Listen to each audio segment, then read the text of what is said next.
involved with SCA since 6th grade, and I'm very blessed to be speaking to y'all tonight. God is the best thing a person can have. I cannot imagine my life without someone who loves you unconditionally and who wants an eternal relationship with you. I grew up going to church with my family. I knew God loved me, but I didn't know how much God loved me and how He made me in His own image. I was 8 years old when I got baptized and I accepted Jesus in my heart. I remember feeling on top of the world when I was baptized, and everyone was cheering for me, excited that I wanted to walk with Jesus side by side for the rest of my life. Fast forward to when I was 12 years old, I was having a really hard time in school, and I remember feeling hopeless and questioning God, asking Him why I had to face such a difficult time. About a week later, I was on my way to school with my mom, and we were stopped at a red light. We were listening to a Christian radio station, and a song came on. And the song was God Only Knows by King and Country. When the song came on, I immediately felt this feeling of peace, especially with the chorus. It says, God only knows what you've been through. God only knows how it's killing you, in this last verse. But there's a kind of love that God only knows. Having this song play reminded me that even through hard times, God knows the pain. And in the Bible it says in Jeremiah 29:11, For I know the plans that I have for you, declares the Lord. Plans to prosper you and not to harm you. Plans to give you hope and a future.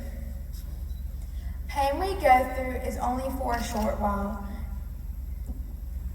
because God has bigger plans for us. Knowing this helped me get through that very difficult time.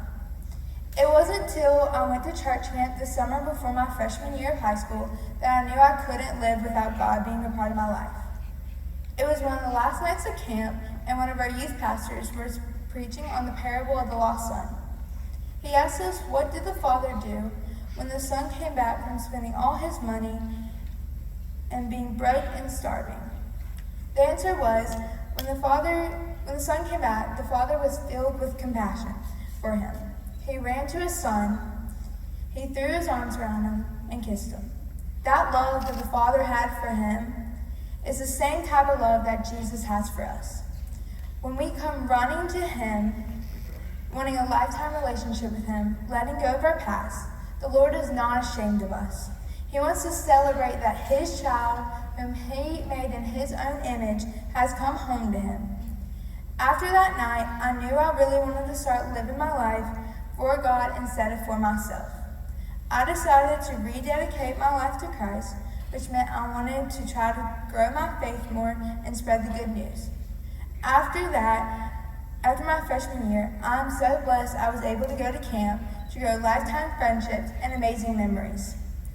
The one memory I hope I won't ever forget is during worship one night during camp, the band was playing the song Firm Foundation by Cody Carnes, and the room was dark with different colored lights shining down. When the band was playing, there was a massive screen on stage, and when the song played, a tree started to form on the screen.